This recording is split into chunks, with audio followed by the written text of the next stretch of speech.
Bien, buenas noches con todos. Gracias por atender a mi solicitud de continuar las clases del día de hoy. Quiero que me confirmen si se me escucha bien o aumento el volumen de mi audio.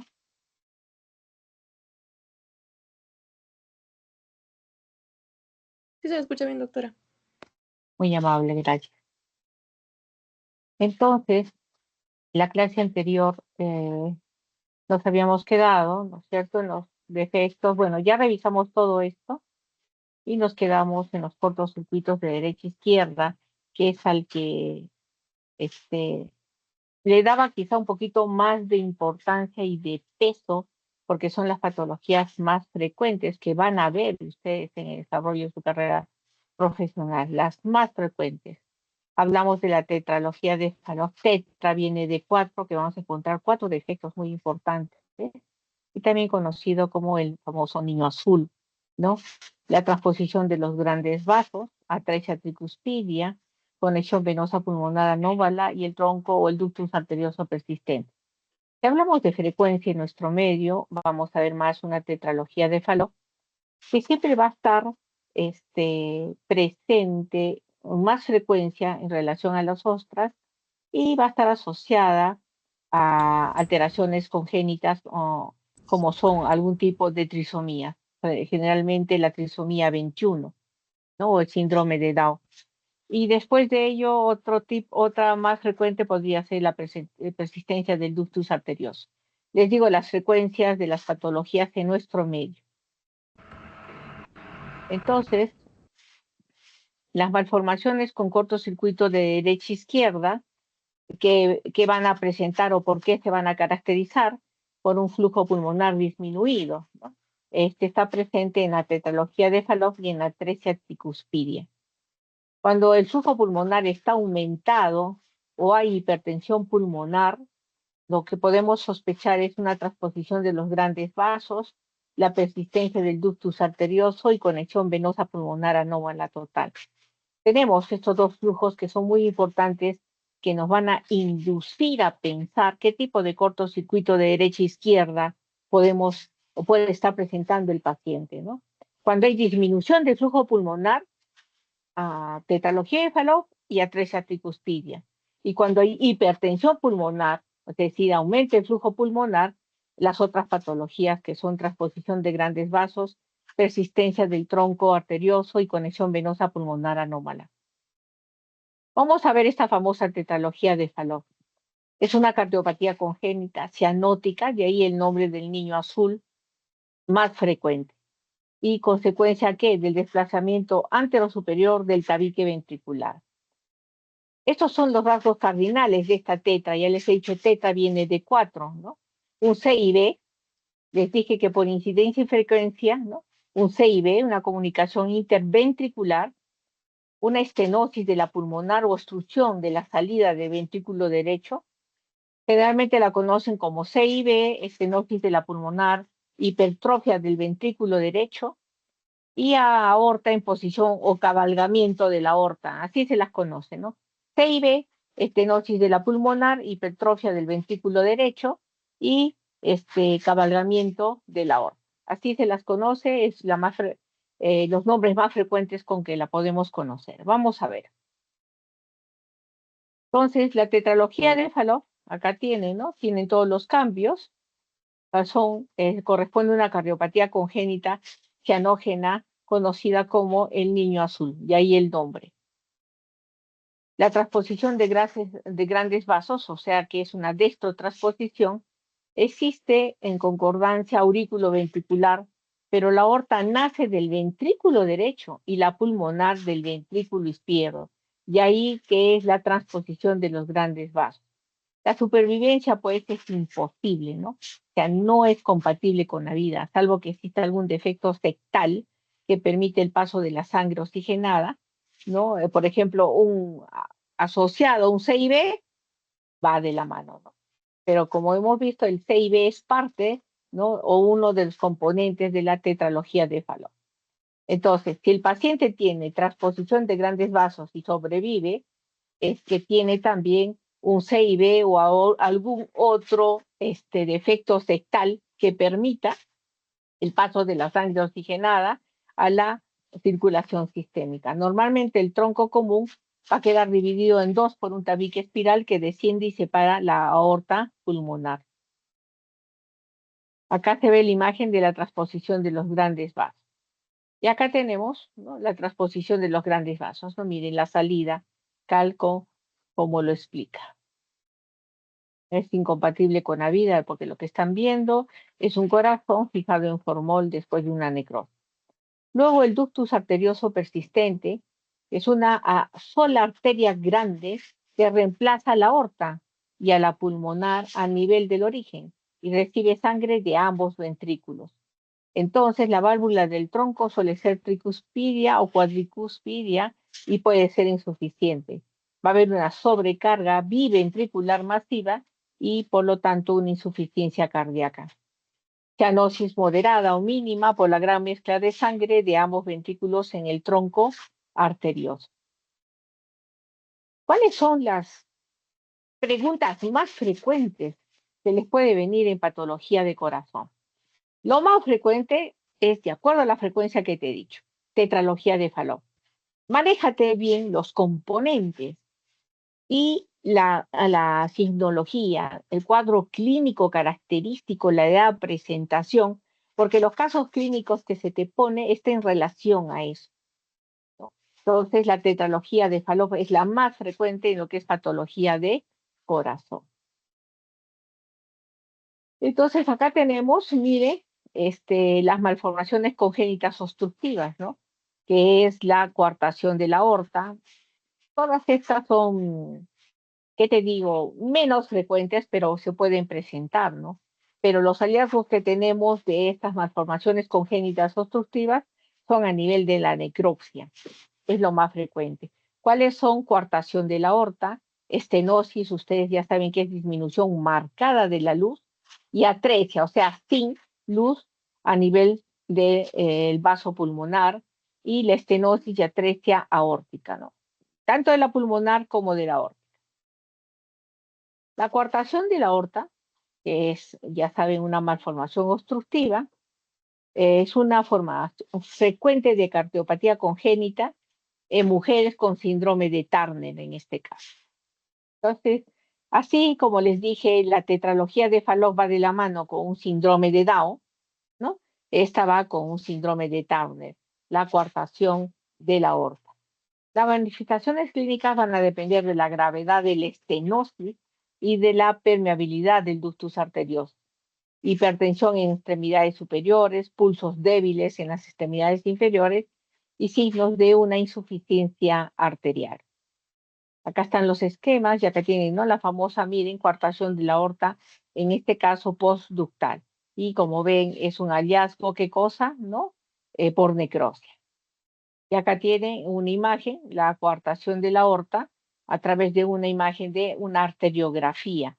Y para ver esta arteriografía, todo lo que son vasos o grandes vasos, le vamos a pedir una placa, ¿no?, con sustancia de contraste, porque lo que están viendo acá es la sustancia de contraste que está prácticamente permite, ¿no?, que se pueda ver la imagen claramente. Vamos a entrar a las cardiopatías isquémicas. Isquemia es un término que ustedes ya la conocen muy bien. Va a haber un desequilibrio entre la llegada de la sangre oxigenada y la necesidad del corazón. O sea, el corazón necesita tanto, pero no llega tanto el volumen de sangre oxigenada. ¿Por qué puede ser? Esta causa es generalmente por la disminución del flujo sanguíneo debido a lesiones ateroescleróticas obstructivas de las arterias coronarias. Esa es la causa. Entonces, ¿qué pasa? No llega el flujo sanguíneo oxigenado regular a esa área del tejido, por lo tanto, no se va a irrigar bien. Ese tejido va a tener muerte celular, necrosis y todos los cambios que ya saben, y hablamos de una cardiopatía isquémica. Y la causa de que disminuya ese flujo sanguíneo es la principal, ¿qué cosa? Es obstructiva. ¿Y cuál te produce la obstrucción? La famosa aterosclerosis, que ya la hemos visto en la clase anterior. ¿Y cómo se revela esta cardiopatía isquémica? ¿Cómo se manifiesta esta cardiopatía isquémica? Es muy importante. Un infarto al miocardio por obstrucción de la coronaria. Y es lo que yo les manifestaba inicialmente en algunas clases donde te digo, si el paciente tiene una suerte única, donde la obstrucción se dé en una rama de la coronaria, por ejemplo, que solo va a irrigar el vértice del corazón, te va a dar pues un solo microinfarto. Pero si eres tan piñoso que justamente la obstrucción es a nivel del tronco de la coronaria, donde sale todas las ramas, estamos hablando de un paciente que tiene un infarto, pero fulminante, masivo así, al momento, ¿no? Entonces, todo está en función a la clínica y de acuerdo dónde y a qué nivel se da la obstrucción. Entonces, este infarto al miocardio, ¿no? La angina de pecho, muerte súbita cardíaca, estas son las cardiopatía isquémica crónica, estas son las manifestaciones de una cardiopatía clínicamente hablando. ¿Y cómo podemos prevenir en cuanto a la mortalidad? Pues ya hemos visto la causa de la obstrucción. ¿Y quién te va a dar la aterosclerosis? Los depósitos de lípido, o sea, hiperlipidemia. Si es algo que se puede prevenir, por favor. Y eso ustedes ya lo deben de saber, ¿no? Entonces, miren acá, este es un esquema que también lo tienen en su libro. ¿Cómo es que se originan las lesiones de las arterias? Ya lo hemos visto, ¿no? Y su vinculación con los síndromes coronarios agudos.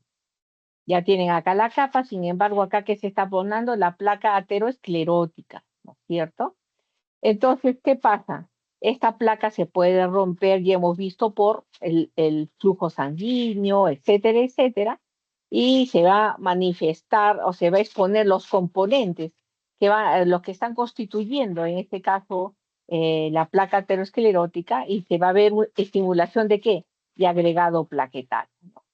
Entonces, ¿qué sucede con esto? Entonces va a formar un trombo, ¿no? A nivel parietal y va a producir una obstrucción de la luz. Y esto, cuando se fragmenta este trombo, ya saben que sus fragmentos son los émbolos y van a embolizar por el torrente sanguíneo y nos va a dar una tromboembolia. Ya también sabemos qué tipo de tromboembolia, que es la pulmonar y la sistémica. ¿Listo? Entonces, cuando esta lesión de la placa se cura, va a reparar. Y ustedes ya saben el proceso de reparación. Y igual la reparación que me va a producir disminución de la luz. Por lo tanto, disminuye el flujo sanguíneo, ¿no? Entonces, ¿qué me va a dar? Una cardiopatía isquémica crónica. Entonces, la ruptura de placa se forma trombos, ¿no? O este trombo es tan grande que no se fragmenta, simplemente obstruye a ese nivel el vaso. Y las consecuencias, pues, son síndromes coronarios, ¿no? Agudos, porque son de inmediato. No se olviden ya todos los términos, todo lo que hemos estudiado hasta ahora, se tiene que aplicar a todo eso. Hablamos ya de patologías o de procesos per se aplicados a todo este grandes cambios, en este caso al corazón. Entonces vamos a ver estas manifestaciones o las revelaciones de la cardiopatía isquémica, las vamos a desarrollar. El infarto al miocardio por una oclusión trombótica, ya sea total, ¿no? O parcial del músculo cardíaco. La angina de pecho es muy importante. Es una isquemia miocárdica transitoria que no provoca necrosis de los miocitos, debe quedar claro, ¿no? Pero vamos a ver después los tipos de angina, ¿no? Las más frecuentes y sobre todo la inestable es muy delicada. Pero ¿qué pasa? No hay necrosis de miocitos. Es una isquemia transitoria. La cardiopatía isquémica crónica es una insuficiencia cardíaca progresiva que aparece a raíz de una lesión miocárdica isquémica. Y es crónica. Entonces, acá que estamos viendo, ¿no? La obstrucción coronaria disminuye esto y acá vamos a caer en una cardiopatía isquémica crónica. Esta es la causa, como ven acá. Y la muerte súbita cardíaca. ¿Qué pasa? La placa disgregada provoca que una isquemia miocárdica regional que me va a producir que una arritmia ventricular que es letal para los pacientes. No se olviden de estos cuadros. La angina de pecho, ¿no? Que es una crisis paroxística y habitualmente recurrente de malestar torácico. Una angina de pecho, chicos, la clínica hay que tener ahí. Siempre pregúntenle si tienen algún cardiólogo o algo a la mano, cómo puedes identificar que estás a una probable angina de pecho. Haz el diagnóstico diferencial con una condritis, ¿no? Con tu manito, la empuñas tu manito y esos nudillos de los dedos, haz una presión a nivel de la unión condrocostal, ¿no? Y el paciente va a pegar unos gritos fuertes y entonces ya tú vas a prácticamente concluir que estás frente a una condritis y no una probable infarto al miocardio o una angina, ¿no? Ahí tienes que tener muchos diagnósticos diferenciales y saberlos distinguir, que es muy importante. Acá, al hablar de angina de pecho, hemos visto que es una isquemia miocárdica transitoria, que no produce necrosis de los miocitos.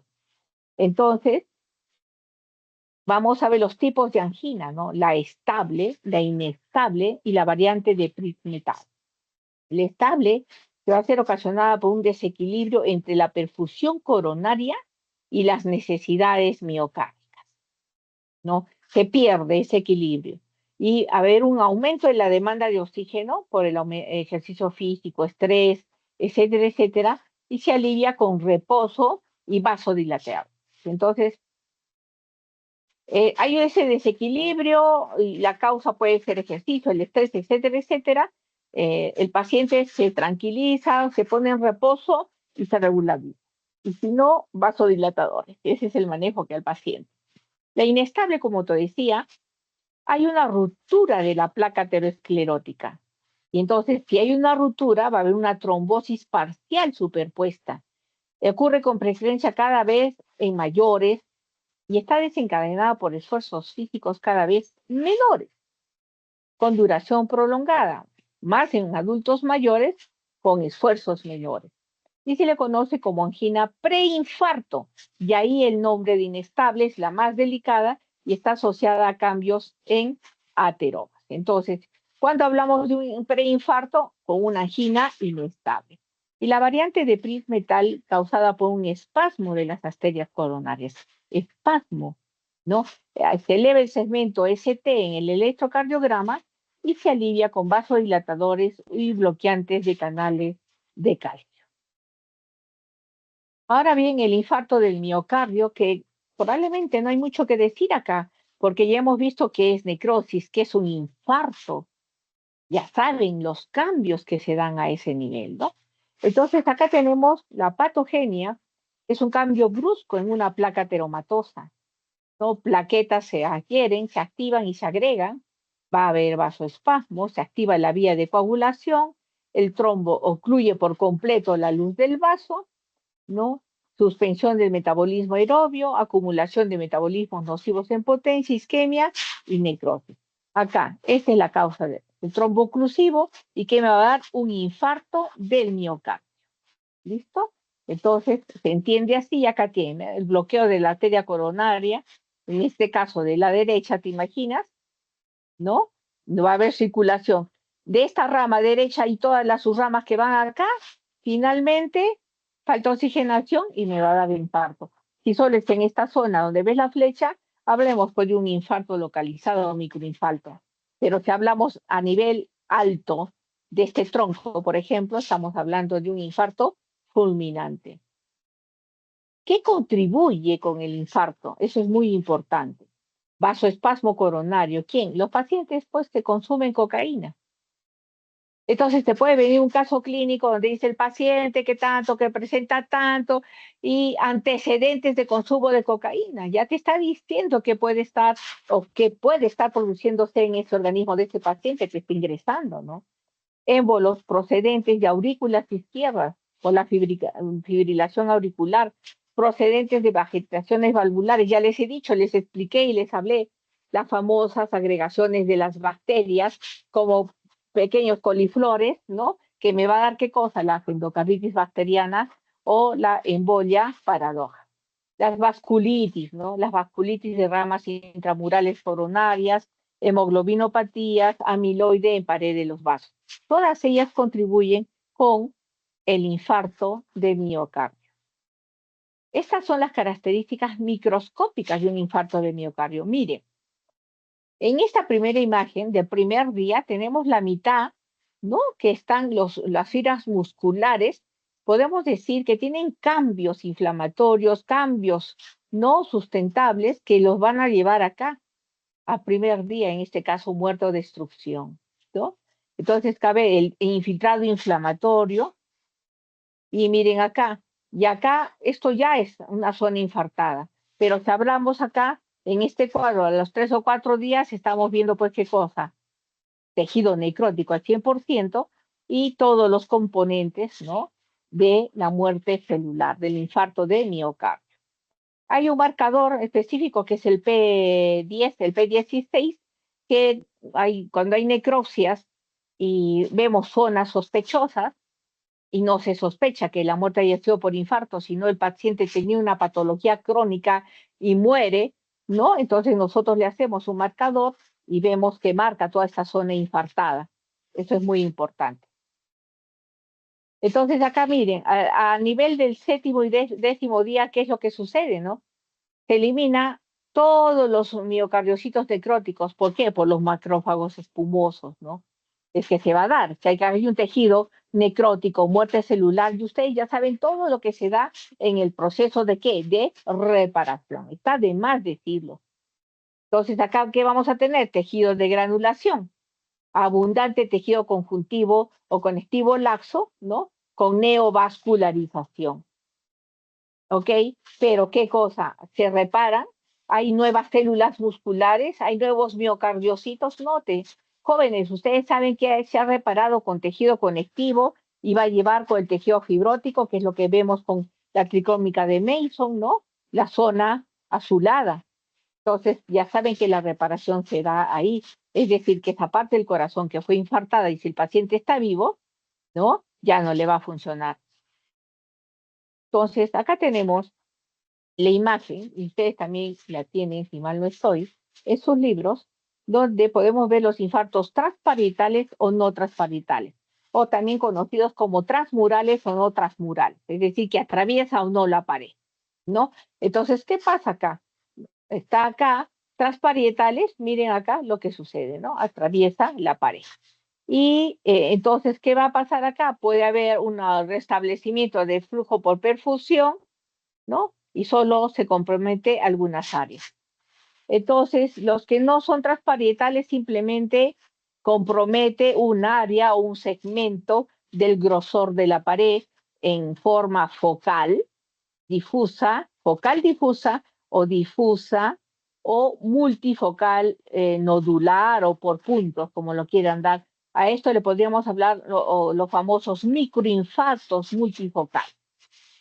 ¿Ok? Bien. Entonces, miren acá la imagen de un corazón de un paciente que falleció, ¿no? Y le hemos hecho el corte del corazón, no como debiéramos, lo hemos hecho como rodetes, ¿no? Y miren acá la zona infartada, toda esta zona.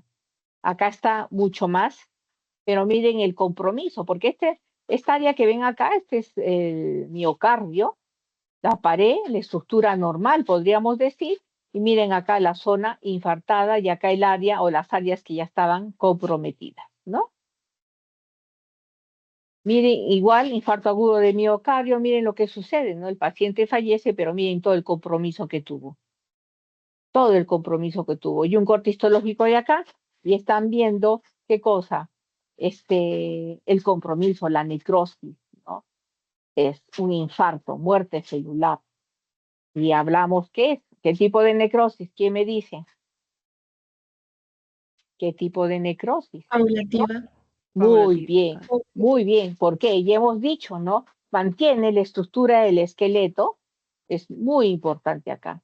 Eso es lo importante. ¿Y por qué no decimos que el paciente tuvo una necrosis coagulativa? ¿Por qué? Porque tenemos que hablar de infarto cuando hablamos de órganos o sistemas. Es muy sencillo, jóvenes.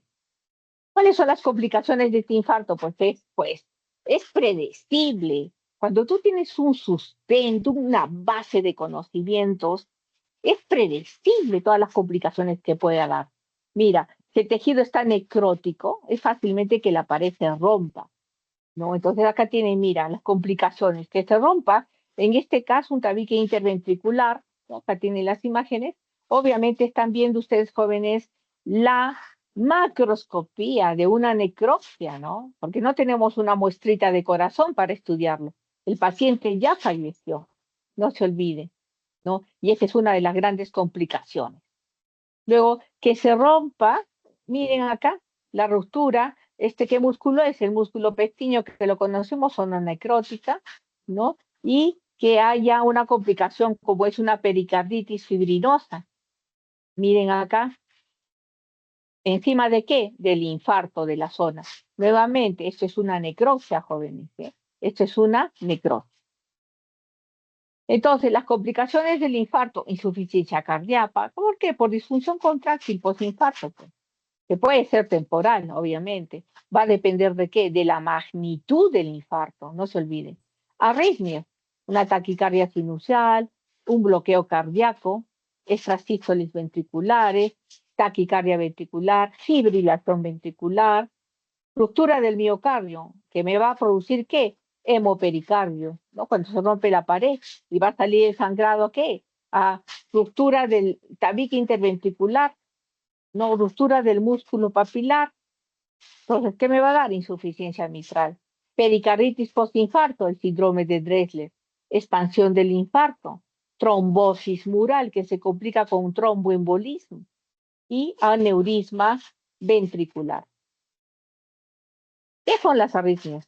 Acabamos de hablar acá, ¿no? Hay tal cosa, son términos muy importantes. Cuando hagan específicamente patología cardíaca en clínicas y todo eso, quizá lo desarrollen en mayor magnitud, pero hay acá términos, cosas que deben de saber ya desde ahora.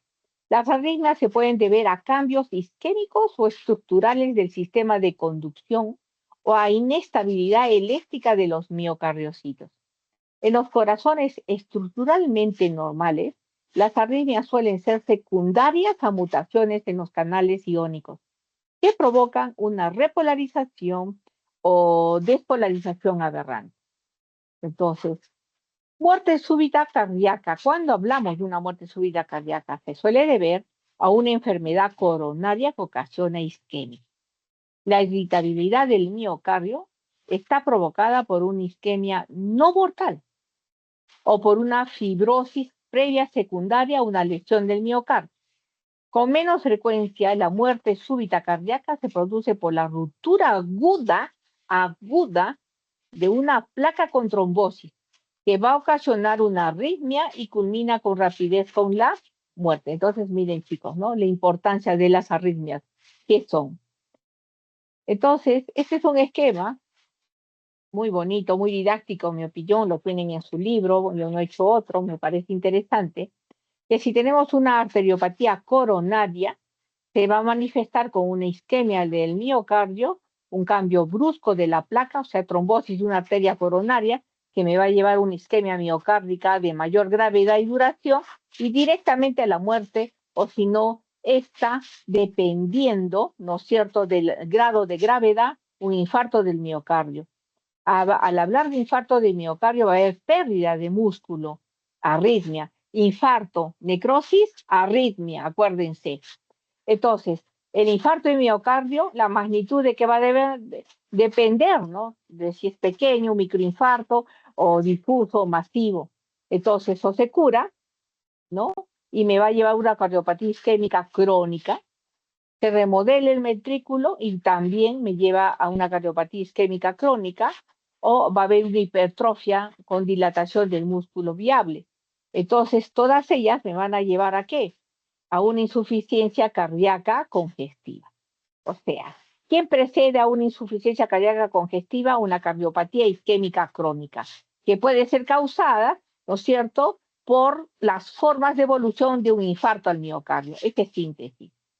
¿Ya? Ahora, una cardiopatía isquémica crónica también te puede llevar directamente a la muerte súbita cardíaca, o si no, a una insuficiencia cardíaca congestiva. Bien, entonces las vías no más directas es que la arteriopatía coronaria te lleva a una isquemia miocárdica, esta a una cardiopatía isquémica crónica o directamente a la muerte súbita cardíaca. ¿De qué va a depender? De la magnitud, no se olviden. El infarto del miocardio directamente a la muerte súbita o también la isquemia miocárdica dependiendo de la gravedad y de la duración a la muerte súbita cardíaca. Recuerden tener presente esos factores muy importantes. Bien, ¿qué análisis de laboratorio para el diagnóstico de infarto? También es importante. ¿Y por qué te los pongo? Si ustedes se han dado cuenta, con el debido respeto, en sus sílabus han puesto 2, 3 temas importantes que se debe desarrollar. Y se han evaluado, yo estoy desarrollando mucho más. Para mí el contexto de esta patología es mucho más importante, que no se puede solo dar uno o 2 temas. Yo siempre trato de desarrollar voy a respetar los temas que les han puesto ahí para hacer las preguntas, pero ustedes deben de tener un conocimiento básico, general, pero suficiente para hablar de patología cardíaca. Por eso es que estoy desarrollando en realidad el contenido que debe de ser, ¿no? De la patología cardíaca. Al hablar del análisis de laboratorio para diagnóstico del infarto es importante porque en el caso clínico te dice el paciente qué le hicieron y por qué le hicieron. Y es que tú debes de saber, ¿no? Las más útiles son la troponina T, la troponina 1, son proteínas reguladoras de la contracción de miofibrillas. Pero esto no es novedad para ti, porque cuando hiciste histología del músculo o del tejido muscular, ya las has estudiado, ya sabes que son proteínas que regulan, ¿qué cosa? La regulación de las miofibrillas, ¿no es cierto? Y se detecta elevación de estas entre las 2 y 4 horas después del infarto. Y el pico máximo es a las 48 horas y permanecen elevadas hasta 10 días. ¿Te das cuenta? Entonces es muy importante, pero no es nada nuevo. Ahora, la creatina fosfoquinasa, la enzima MB, esta es un dímero compuesto por una subunidad M y una subunidad B, por eso es dímero MB. Y es característica del músculo cardíaco que también la pedimos. En un momento que estamos pensando, ¿no es cierto?, que esta troponina T y la 1 se elevan. ¿Por qué? Porque va a haber muerte celular que van a tener que elevar, entonces hay que pedirlas que está sospechando de un infarto al miocardio. Todas estas están en trauma shock de cualquier hospital. Bueno, hospital de nivel. Bien, ahora veamos lo que es la cardiopatía hipertensiva. Hipertensión, ya sabemos, ¿no? Entonces, la cardiopatía hipertensiva puede afectar el ventrículo derecho o al izquierdo. Listo. Cuando se afecta el lado derecho, el proceso se llama cor pulmonar. Entonces, cardiopatía hipertensiva de ventrículo derecho igual cor pulmonar. Eso debe quedarles claro. La elevación de las presiones induce hipertrofia del miocardiocito y fibrosis intersticial, lo que aumenta el grosor y la rigidez de la pared. Ya, ahora bien, la sobrecarga crónica de presión en la hipertensión sistémica determina una hipertrofia concéntrica del ventrículo izquierdo. ¿Listo? Que con frecuencia se asocia con dilatación de la aurícula izquierda secundaria, alteraciones del llenado diastólico del ventrículo. Entonces, la sobrecarga persistente de presión puede ocasionar que insuficiencia ventricular, pero sin dilatación. Ahora, el cor pulmonar, ¿y qué es el cor pulmonar? Que lo hemos visto. Es cardiopatía hipertensiva que afecta al ventrículo derecho o al izquierdo. El cor pulmonar se debe a una hipertensión pulmonar asociada, ¿no?, a trastornos parenquimatosos o vasculares pulmonares primarios. Es típica la hipertrofia del ventrículo y de la aurícula derecha. Y puede aparecer también dilatación cuando el corazón fracasa. Bien, entonces hay que considerar esto. En la cardiopatía hipertensiva va a haber hipertensión arterial sistémica, cardiopatía hipertensiva del corazón izquierdo, hipertensión arterial pulmonar, cardiopatía hipertensiva del corazón derecho. De ello hablamos en una cardiopatía hipertensiva. Entonces vamos a ver la cardiopatía hipertensiva sistémica, ¿no? Y la pulmonar, ahorita. En esta, ¿no? En esta hipertensiva sistémica, en este caso a la izquierda, miren el engrosamiento, chicos, fíjense, el engrosamiento de la pared del ventrículo izquierdo, que va a provocar, ¿qué cosa? Reducción en las dimensiones de la luz y la aurícula izquierdo, ¿no? Porque ha engrosado tanto que acá disminuye todo, ¿no? Y la aurícula izquierda están al lado de la derecha en esta imagen, ¿no? Las cuatro cavidades en ventrículo derecho, ahí los famosos marcapasos que están colocados. La hipertensión pulmonar derecha, el corazón pulmonar, el ventrículo derecho está sensiblemente dilatado, ¿ah? Dilatado. Y miren, la pared libre, ¿no? Está engrosada, podríamos hablar de esta, que está engrosada, hipertrófica, ¿no? Y una hipertrofia de la trabécula, ¿no? Las trabéculas que están acá hipertrofiadas. Y la forma del ventrículo izquierdo ha quedado distorsionada por el crecimiento del ventrículo derecho. ¿Listo? Cuando hablamos de una valvulopatía cardíaca, patía, enfermedad de válvula cardíaca, la patología valvular puede ocasionar oclusión, estenosis o regurgitación, ya les he dicho, insuficiencia. La estenosis adquirida de las válvulas aorta y mitral representan 2/3 de las valvulopatías. O sea, son los más frecuentes. ¿Cuál es? La aorta y la mitral. En los casos típicos, la calcificación de las válvulas provoca estenosis. La alteración en la síntesis y el recambio de la matriz da lugar a degeneración misomatosa con insuficiencia valvular. Les comenté esto cuando hablamos de los vasos. Y las enfermedades inflamatorias valvulares producen neovascularización y cicatrización postinflamatoria. Y la cardiopatía reumática se debe a anticuerpos frente a estreptococos, que muestra una reacción cruzada con los tejidos cardíacos y se suele afectar la válvula mitral y es responsable del 99% de los casos de estenosis mitral adquirida. Este es un tip muy importante, por favor, no se olviden. Las endocarditis infecciosas pueden ser agresivas y destruir con rapidez las válvulas normales, ya sea en forma aguda o en forma destructiva mínica indolente.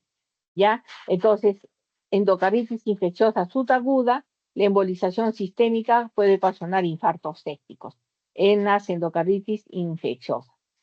Las endocarditis trombóticas no bacterianas afectan a válvulas previamente normales como consecuencia de un estado de hipercoagulabilidad y la embolización es una importante complicación. Estas síntesis son muy importantes, por favor, léanla bien. Acá tiene, mire, una estenosis aórtica por las válvulas, ¿no? Estas están calcificadas. Y estos recambios valvulares se hacen todos los días, como el pan nuestro de cada día en nuestro hospital. Es un nivel 4 y se hace eso, ¿no? Miren, las válvulas están calcificadas, no se olviden. Acá, esto es por una enfermedad, la fiebre reumática, ¿no? Que se da acá. Estas son las vegetaciones o verrugas, ¿no? Entonces no se olviden, ahí la famosa fiebre reumática te va a producir esto a largo plazo y con el tiempo también esas se pueden desprender o migrar y te pueden dar algún tipo de complicación a nivel sistémico.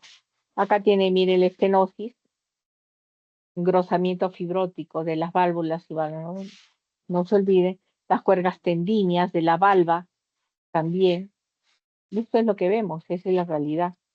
Entonces, estas de acá las vamos a ver ahorita en la famosa fiebre reumática y cardiopatía reumática. Bueno, esta es una patología, chicos, que la van a ver cada momento de su actuar como médicos, como estudiantes. La van a ver.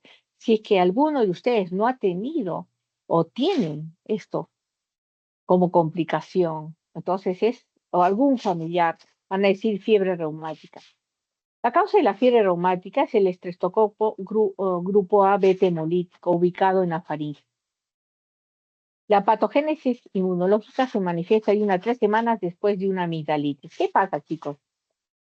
Ustedes van a ver todos los días en esta época de frío, cuando haya más frío, que la mamá viene con el niño. y tiene manifestaciones terribles y ustedes simplemente un panadol o les dan algún antibiótico. A veces ni siquiera le abren la boca. Pero ¿qué sucede? Recuerda que en pequeñines, sobre todo menores de 5 años, tienes que ser precavido, ponerle baja lengua y ver que no haya placas a nivel de las amígdalas, ¿no? Porque este paciente puede estar haciendo qué cosa, una faringoamigdalitis, ¿no? Y por un estreptococo, lo ideal es que tú agarras y hagas un hisopado y mandes a sembrar. Pero como no haces nada de eso, ¿no? Ese pacientito pasado, después de un tiempo, va a venir con una glomerulopatía por un estreptococo grupo A beta hemolítico, por ese antecedente que es muy importante, entonces hay que tener mucho cuidado. La afección miocárdica en la fiebre reumática y degeneración de fibras colágenas y depósito de fibrina, rodeada por histocitos, linfocitos, células gigantes y fibroblastos, el famoso nódulo de Aschov, ¿no? Entonces no se olviden, fiebre reumática, cardiopatía reumática. La endocarditis infecciosa se inicia como una lesión en el endocardio, que va a dar lugar a la formación de trombo fibrino plaquetario, colonizado durante la bacteriemia, ¿no?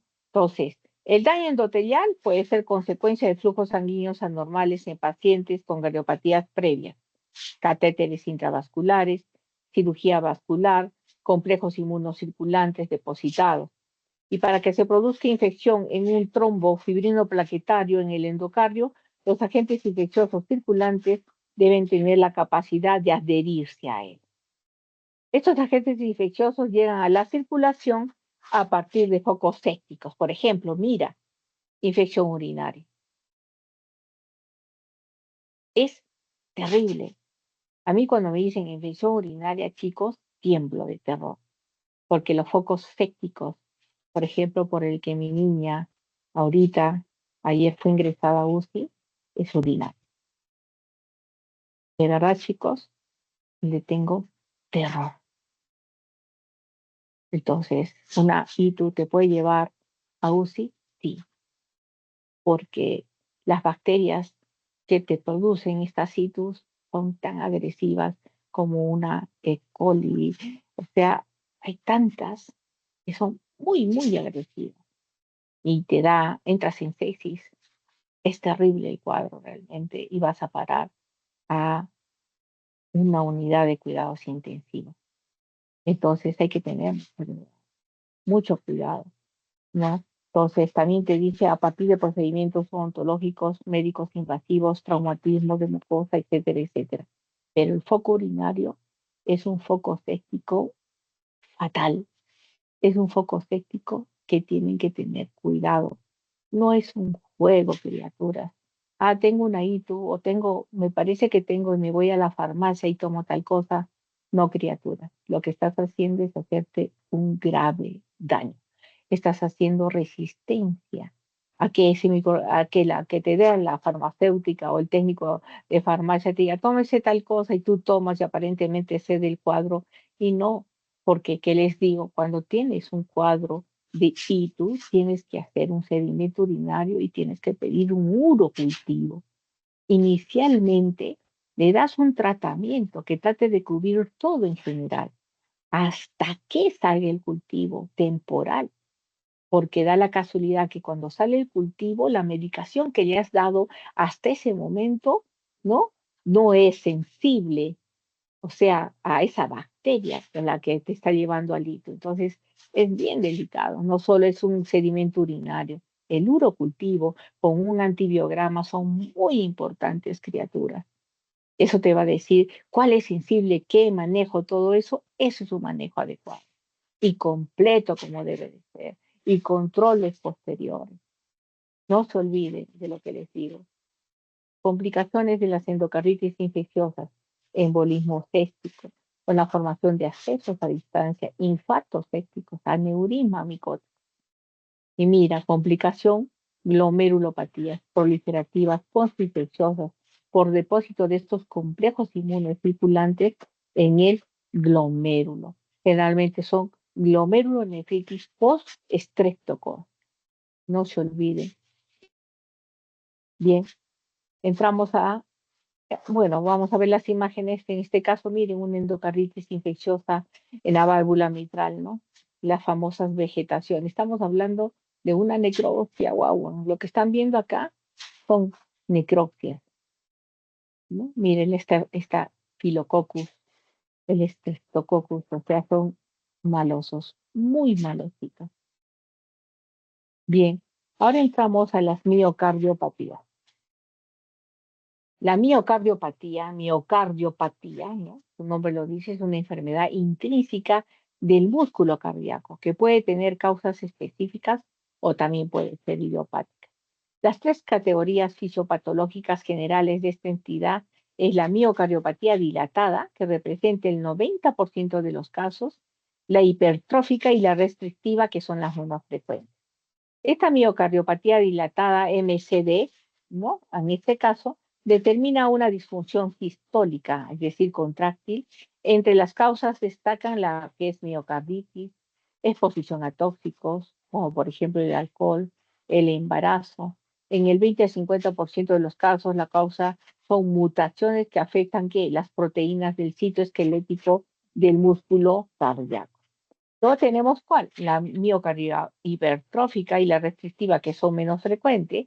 Esta hipertrófica va a determinar una disfunción diastólica, es decir, a nivel de la relajación, mientras que la miocardiopatía dilatada es a nivel de la función sistólica, a nivel de la contracción, acuérdense. Prácticamente todos los casos se deben a mutaciones autosómicas dominantes en las proteínas que constituyen el aparato contráctil, sobre todo en la cadena pesada de la beta-miosina. Acá estamos hablando no de novedades. Esto ya lo sabes porque estudiaste el tejido muscular. La miocardiopatía restrictiva se asocia a un miocardio rígido que no se distiende y se puede deber a depósitos, por ejemplo, de amiloide, aumento de la fibrosis intersticial, por ejemplo, secundaria de radioterapia o a la presencia de cicatrices endomiocárdica. Entonces, esas son las miocardiopatías. La más frecuente es la miocardiopatía dilatada. Acá tienen las causas y consecuencias de las miocardiopatías, tanto dilatadas como hipertróficas. La dilatada, miren acá está la comparación de la hipertrófica. Esta dilatada, la causa genética del 20 a 50%, diversas proteínas, sobre todo relacionadas con el sitio esquelético, ¿no? O las mitocondrias van a estar afectadas, entonces va a haber un defecto en la generación de la fuerza, su transmisión o la señalización entre los miocitos iba a tener un fenotipo de miocardiopatía dilatada, hipertrófica, dilatación, fibrosis, trombosis, y en la clínica, ¿qué te va a dar? Insuficiencia cardíaca, muerte súbita, fibrilación auricular, los famosos SICs, ¿no? También hay las causas no genéticas, miocarditis, parto, tóxicas, idiopáticas.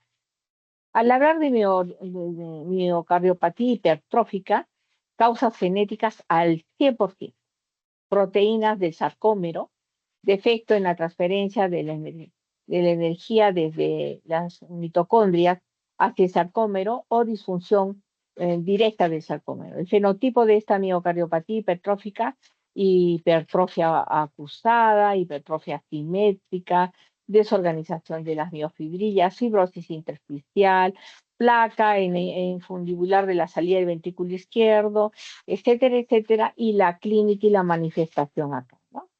No se olvide. El cuadro es muy simpático y te ayuda a estudiar. Acá lo que tiene, miren, una miocardiopatía dilatada, una de las más frecuentes.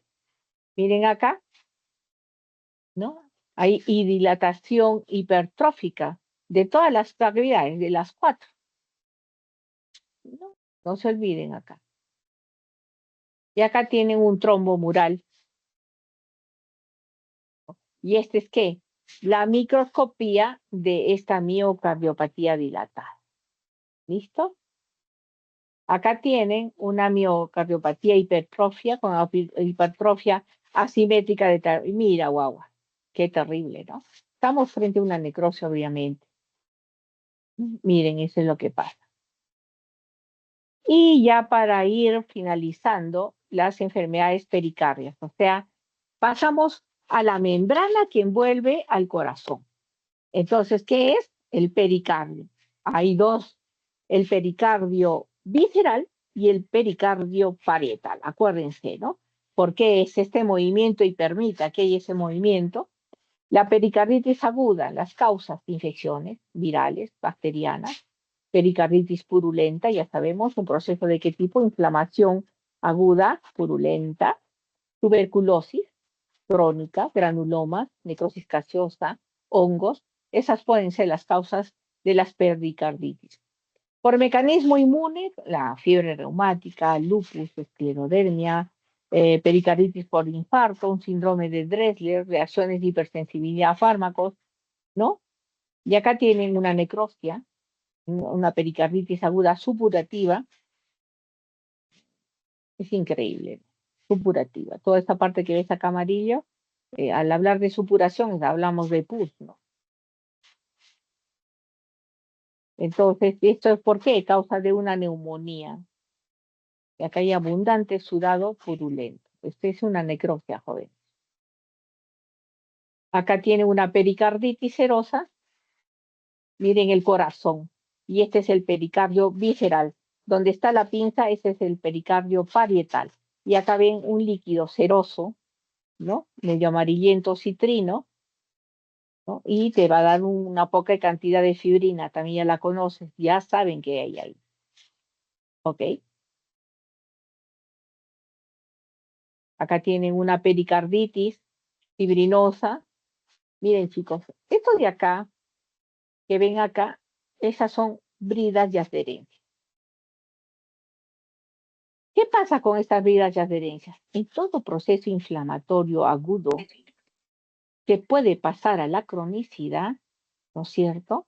El paciente, en respuesta a ello, te puede formar estas bridas de adherencia. Estas vías de adherencia son peligrosas. ¿Sabes por qué? Mira, si hablamos de corazón, el corazón tiene que hacer, ¿no? La diástole, el sístole, tiene que tener esa capacidad de expansión. Y si tenemos estas bridas, va a limitar esa capacidad del corazón, ¿no? También estas vías de adherencia no solo se pueden formar ahí, se pueden formar en la cavidad abdominal, que es lo más frecuente, donde puede haber algún tipo de cirugía, ¿no? Por ejemplo, una ruptura del apéndice secal y te va a dar pues una peritonitis. ¿Por qué? Porque el contenido inflamatorio sale a la cavidad peritoneal y va a irritar el peritoneo y ahí te da. Entonces entran los cirujanos, limpian y drenan toda esa pus, lo lavan con cloruro y todo eso y cierran.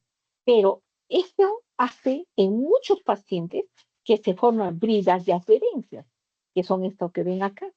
Y esas bridas de adherencias muchas veces se forman entre pared de intestino y de intestino, ¿no? Y con el tiempo puede producir un tipo de estenosis o estrechez en la luz y te puede dar un cuadro obstructivo intestinal.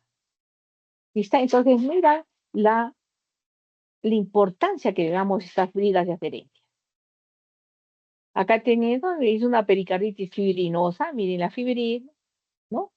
Y hemorrágica, obviamente, con sangre. Y esta es la traducción criatura de esta pericarditis acá, ¿no? Mira, esta es la microscopía. Y finalmente ya los tumores cardíacos. Chicos, al hablar de tumores cardíacos, los más frecuentes que podemos encontrar son los metastásicos. Al hablar que de hígado y de pulmón son los metastásicos. Pero si hablamos de tumores cardíacos primarios per se, estamos hablando, ¿no? De mitomas, fibromas, lipomas, ¿no? Fibroblastomas papilares, rasdomiomas, y que la mayoría son benignos. Mira, omas, fibromas, mixomas, degeneración mixomatosa, rasdomiomas, ¿no? Pero también, ¿qué cosa puede haber? Un rasdomiosarcoma, ¿no? Puede haber un liposarcoma, puede haber un fibrosarcoma, puede haber un misosarcoma, pero te dice que la mayoría son benignos, no se te olvide, ¿no? Y acá hemos visto cuando vimos patología vascular, angiosarcoma, ¿no? Como tumor primario cardíaco más frecuente. La metástasis es el tumor maligno cardíaco más frecuente. Las metástasis cardíacas se encuentran en el 5% de los pacientes fallecidos por cáncer. Aunque cualquier proceso maligno puede causar una afectación cardíaca secundaria, algunos tumores muestran una mayor predilección por ocasionar metástasis cardíaca. En orden descendente de frecuencia destaca el cáncer de pulmón, fíjate, linfoma, cáncer de mama, leucemia, melanoma, hepatocarcinoma y el cáncer de colon. A considerar, esto es muy importante. ¿Listo? Bien, chicos, quiero agradecerles por su tiempo. Terminado el capítulo, les vuelvo a aclarar que los temas que están en el sílabo se van a respetar para su evaluación del sábado, que entra todo lo que es patología respiratoria y la patología cardíaca que está en el sílabo. Espero que los otros temas también les sirvan a ustedes para su cultura y formación profesional. El día de mañana, en estos momentos voy a subirle a las delegadas el capítulo de digestivo que nos correspondería para que tengan los PPTs, porque esta semana se inicia el capítulo de digestivo. Dios mediante estaré con ustedes en los horarios correspondientes. Tengo que cumplir, tengo que seguir adelante a pesar que tengo mi niña en UCI, pero tengo que seguir adelante. Ella no puede ser disculpa para que yo no cumpla con mis deberes. Gracias por su apoyo y estoy segura que lo van a hacer en posterior. Dios mediante, ella va a salir adelante y les voy a agradecer sus oraciones desde ya, porque la oración es el medio de comunicarse directamente con el Padre, con la Madre, y que sé que en estos momentos la están atendiendo a ella mientras yo estoy acá con ustedes. Les doy nuevamente las gracias y les vuelvo a repetir que estaré con ustedes cumpliendo con mis funciones dentro de lo que puedo humanamente. Muchas gracias y me tengo que retirar. Gracias y hasta luego. Gracias por todo, doctora. Gracias, Gracias, chicos. doctora. Muchas Saludos, gracias. doctora. Muchas gracias. Gracias, chicos. Muchas gracias,